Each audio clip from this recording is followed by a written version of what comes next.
like to dedicate our practice to.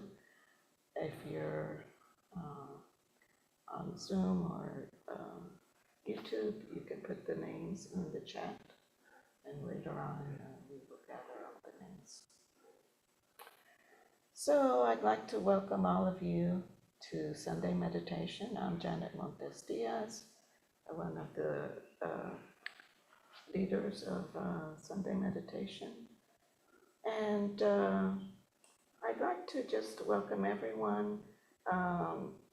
I've been coming to Don Mountain for about 17 years, and so I've been doing the Sunday meditation for quite a few years. And I'd just like to explain briefly. Janet. Oh. Oh, okay. Well, it doesn't look like anyone's on Zoom yet.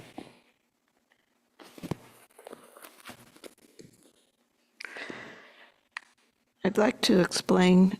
Can you hear me? It's better now, right? I'd like to explain briefly what we're going to do. We're going to open with our aspirations, and then we will do about 20 minutes of meditation. After that, we'll have a brief talk, and I'm going to read one of the chapters of the book that we've been reading, which is Comfortable with Uncertainty by Pema Chodron. And we will take a few minutes to discuss, and after that, if we have time, we'll do another closing session meditation. We will read the Book of Names, and then we'll do our dedication and our practice. So I'd like to start with the aspirations, and as you all know, we always open with aspirations because everything we do in Tibetan Buddhism, we do for the benefit of others. And this is a way of just orientating ourselves through that aspiration. May all beings always have happiness and its causes. May all beings always be free of pain and its causes. May all beings always be pain-free and live happily. May no beings ever cling to those near nor spurn those far. For as long as space abides, as long as the world remains, just so long may I be there, resolving all beings' pain. So let us settle. We are going to do a practice of meditation, and it's really kind of like two practices in one, because part of the practice is to observe the breath, but we'll always also be chanting. We're going to be chanting a sacred syllable, which is the syllable Hong, and that part of the practice was given to us by one of our leading teachers, and he is actually a Lama in Tibet. His name is Adzon Rinpoche. He gave us this practice as a way of opening a little bit more and settling the mind. So later on, I'll be explaining that. So why are we doing this practice? We really are doing it for basically three reasons. We aspire to benefit ourselves and others through doing this practice. And we also want to let go of the things that are holding us back. We want to develop a little bit more of wisdom in our lives. We also want to develop our attention and our ease. We want to be at rest in expanded openness. So this is what we aspire to. So let us settle. And when we settle, we usually use what we call 3 pillars. We want to be in a posture that is comfortable for us. So it's whether you're in a chair or on a cushion, just feel comfortable. And the first pillar is actually to feel the contact of your seat on the cushion or the chair. And feel that that contact comes from the very center of the earth. Feel that you are supported by the earth itself from its very center. And that you can relax knowing that you have this mighty support. The second pillar is your skeletal structure.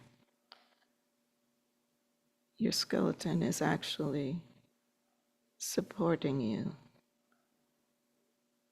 We're going to have the spine straight but comfortable in its natural S-curve. And we're going to feel that the shoulders are supporting your arms. You're going to feel that this support will help you to relax all the muscles in your body.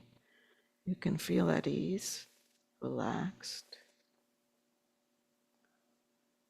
And third pillar is a pillar that's actually within us.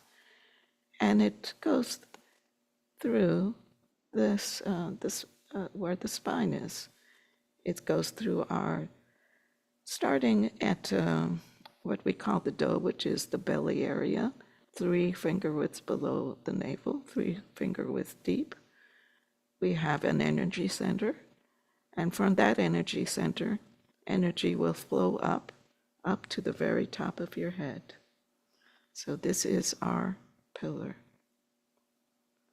And we can feel that we have that support of flow of energy, which is really what helps us to meditate and be at ease. We also, in our lineage, like to meditate with our eyes slightly open. If you feel comfortable doing so, just open the eyes and look about 3 feet in front of you, a very soft gaze. And this also helps to develop attention through life, because when we want to develop our attention through this practice, and having the eyes open is just a way to feel that you are in attention with eyes open.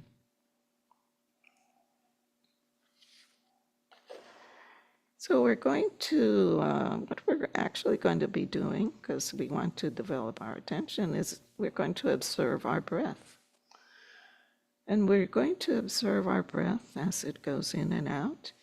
You can also visualize your breath going down to the dough as you inhale, and as you exhale, feel that the breath is going up, and feel that the energy of the central channel is going up to the top of the head.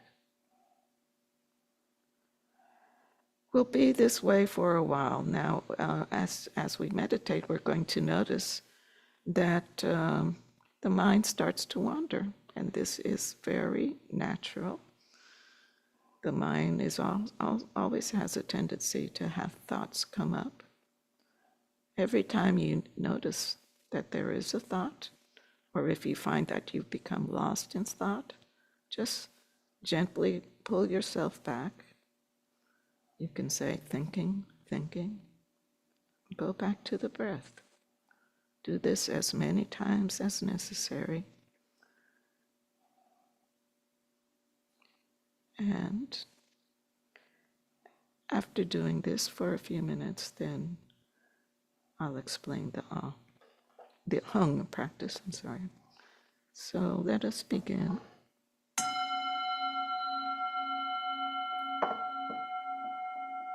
Observe the breath.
You're going to do the hung practice. And the hung practice, we chant the sacred syllable hung. Hung represents enlightened mind. What we're going to do is just chant hung. We're going to feel the vibrations of that sound go through your body, go through your mind, and just be with it. Each person will chant hung at their own pace for a few minutes, and I'll ring the bell when it's time to stop. So let us start to chant hung.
Let us go back to the breath. Notice how you feel now. Is there any difference? How does your body feel? How does your mind feel?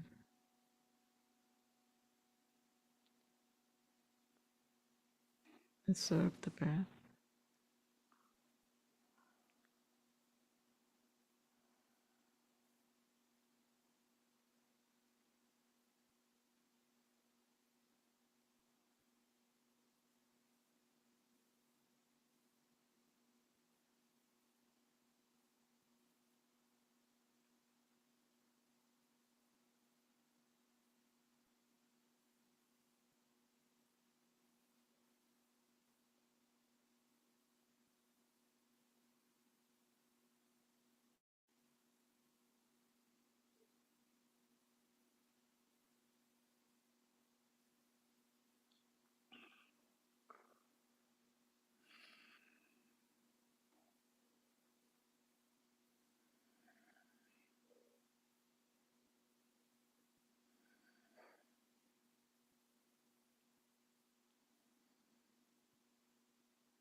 Let us chant home one more time.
Relax. Feel your mind. Feel your body. Go back to the breath.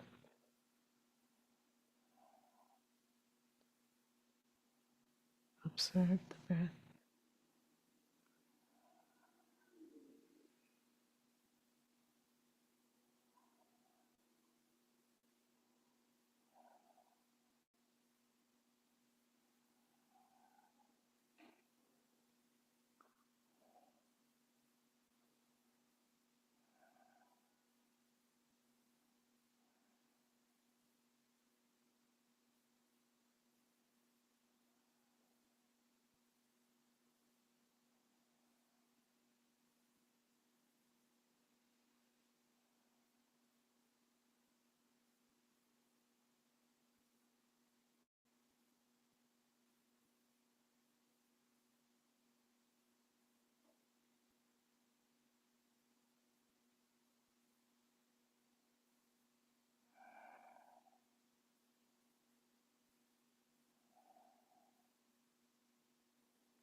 The practice that we just did is a practice it is good to do on your own.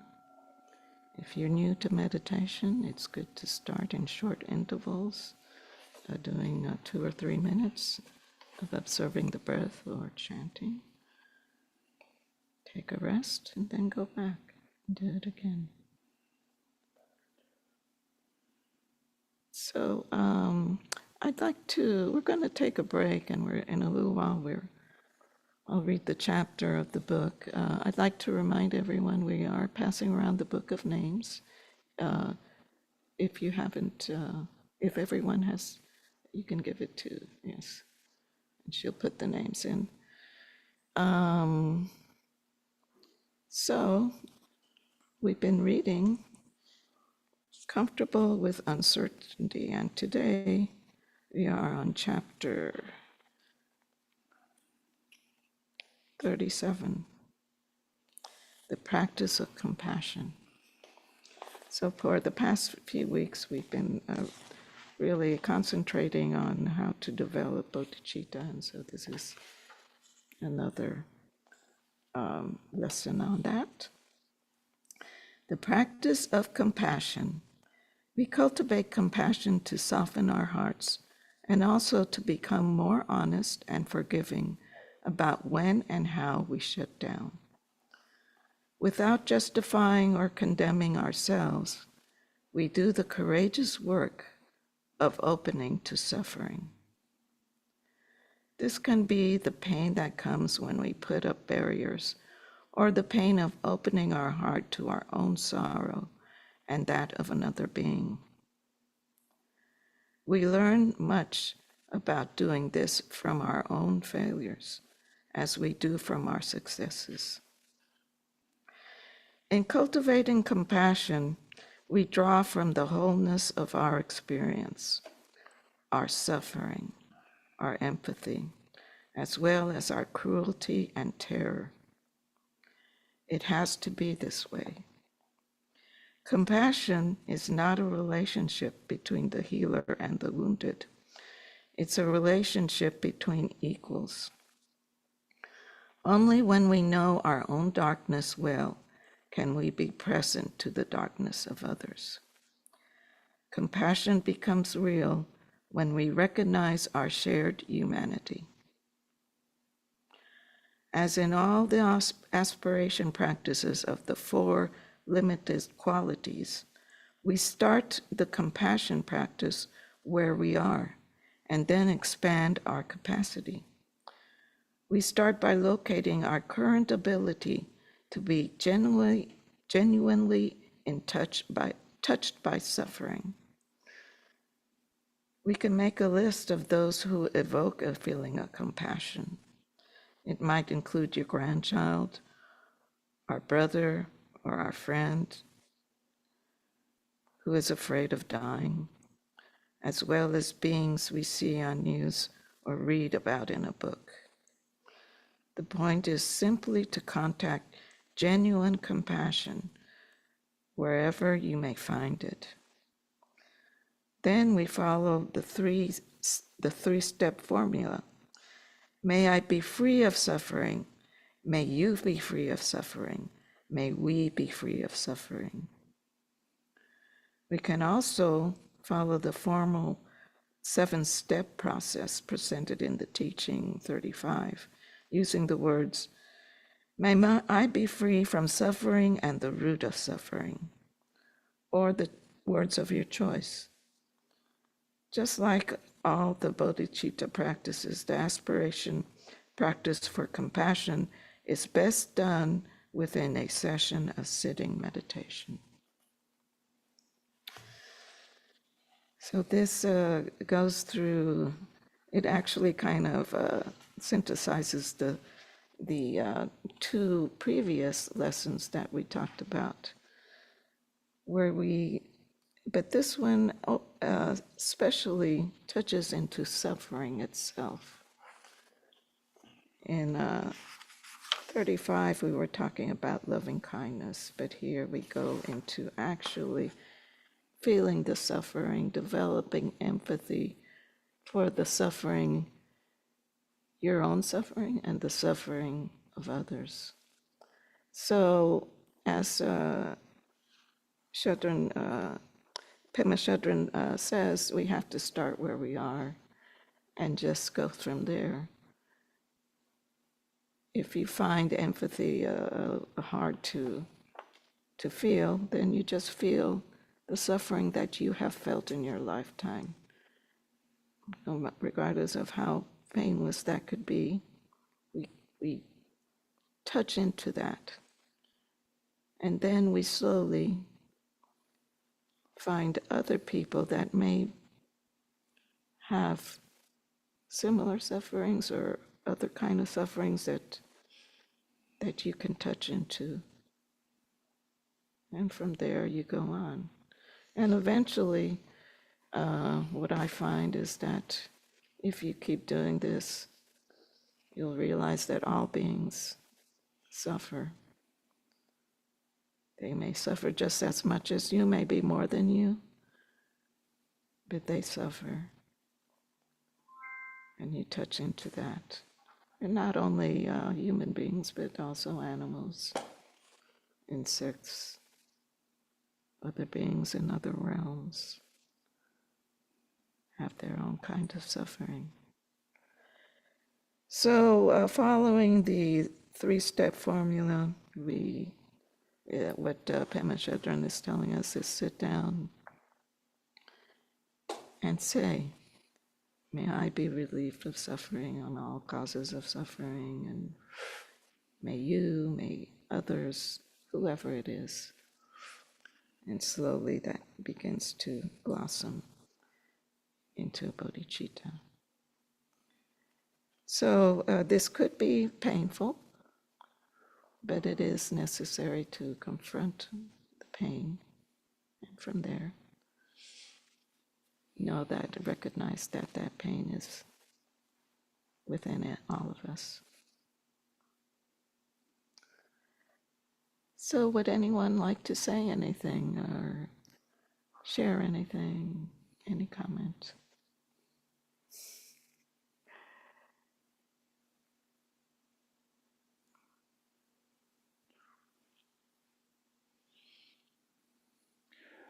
I appreciate that she's bringing up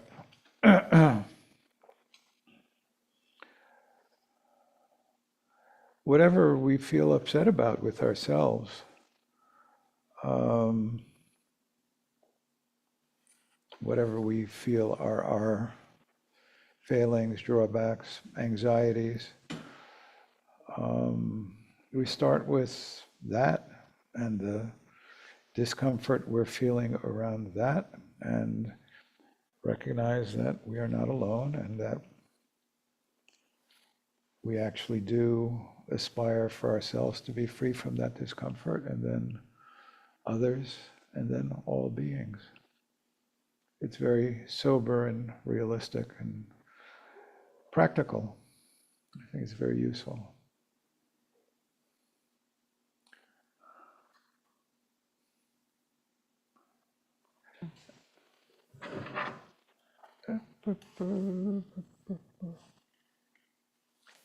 Here you go. Thank you.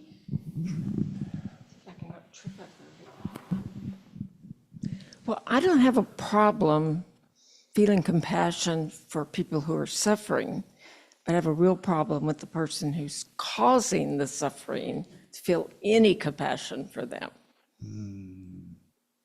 Lovely. Yeah, it is hard to feel compassion, but you have to, I don't know. Lately I've been feeling that even those that cause suffering, maybe it could be because they have suffered before, and there's so many reasons why other people can cause suffering to others. But I feel that, that even they suffer. So That's all I can say. So it's actually a very profound issue. And one of the most striking things that occurred for me when I began studying Buddhism was an introduction to a Tibetan text by Gene Smith, where he said that when a Buddhist practitioner sees the hunter killing the deer, they feel as much compassion for the hunter as for the deer. I was really struck by that. It didn't leap to mind, but a few things that are offered in the tradition. One is that when you're inflicting pain on another, your own mind is kind of suffused with a kind of agitation, distress, unrest. There's that. There's, I think, from our own understanding, pretty much people who are intent on really harming others usually have had a fair bit of pain inflicted upon them when they were younger. And then finally, in the Buddhist context, there is a sense that with the operations of the law of karma, if one causes suffering in this life, there'll be real discomfort in the future. It's just a process of nature. And that's unfortunate. People will be experiencing pain because of the pain they inflict on others. And that can maybe awaken a feeling of compassion. But it's a good thing that you bring up. Appreciate it. Would you like Yeah. Okay. Anyone else? Any other comment? Okay. So, no. Okay. So I'd like to just talk a bit about our upcoming events, just so people are aware. We will be having starting the new second part of Teaching Tuesday in March, and it will be based on Harvey's book, Buddhist Practice on Western Ground. So that will be very interesting. It's the first time he actually, right, that you talk about the book in our Teaching Tuesdays. When does it start? The first Tuesday, March, what is it, the first, I think it's March 5th. 5th? March 5th. Okay. So just let you know about that. Is there any other event you think you need to mention? Okay, we'll leave it at that. And I just want to remind everyone that we always are accepting any donations you'd like to give. So I don't if you'd see our like to give. box.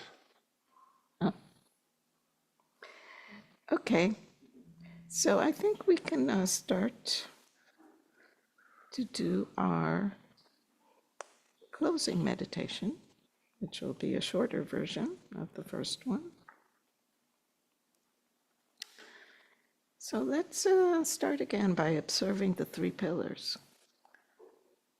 Oh, yes, we have a box here. Well, you can put it get in the to, back. yeah, put it in the back. But if you'd like to leave a donation, it's here. Okay, so let's start with the 3 pillars again. Feel the sensation of the cushion on your seat on the cushion, I should say. Feel that it goes to the very center of the earth, and you feel that support. You relax, knowing that you are supported by the earth itself. Feel the skeletal structure. Keep your spine comfortably straight. And notice how all the muscles in your body can now relax, knowing that it's supported by that skeletal structure. Slightly open the mouth. This will help to relax all the muscles around your neck and face. And just be at ease. And feel that there is a central channel going from your belly area, the dome, up to the very top of your head. And that energy is flowing freely through that central channel. And once again, we observe the breath. Just observe the breath. And if you find you're lost in thought, just gently go back to the breath. Say thinking, thinking, back to the breath. We'll do this for a few minutes.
Let us chant home one more time.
Now go back to the breath.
Okay, so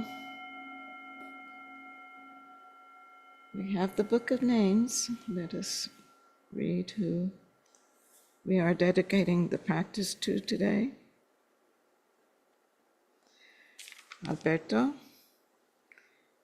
Marisol, Sylvester Indobardo, JD, Andrew, Camacho, Wally and family, Bob, Alice, Mike, John, Bishop, I think it's Bishop, Barbara, Nanvo, Marlon Murdoch, Sam, Diana, Emma, Patrick, victims of war, Down Mountains leaders, staff, members, and family, Kimberly Haynes, Kelly Haynes, the Davis family, the Hill family, the Jones family, the Randall family, the Haynes family, all animals, anyone hurting in any way, Karen, Marla, all sentient beings. Marlon Lojetsky, I'm not sure, in the Bardo, Stephanie Cleary, Michelle Hunter, Wells Hyde Westlake, Rosalie Hyde, Brandon,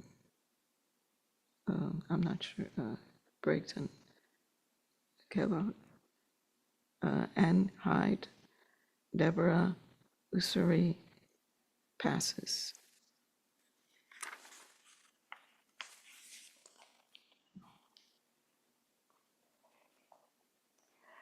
Okay, so now we're going to do our prayer sharing the merit, which is the dedication. By this good may I swiftly once become a great guru, lead all beings, everyone, to reach to that very ground. With all of you in mind we light this lamp of clarity. May the glow of love, wisdom, shine within us everyone, till we all rise forth born in one enlightened mandala. So let us close with the Ah practice. We'll just recite it once. As we recite Ah, let's visualize all the good merit we've accumulated here today, spreading throughout the city, the country, spreading throughout the universe to all sentient beings everywhere.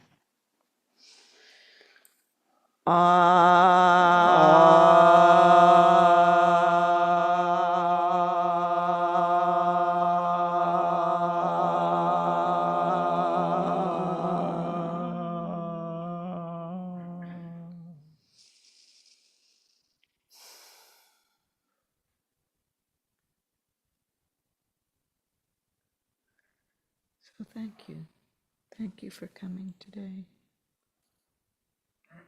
You can stay a while if you want to socialize. Thanks.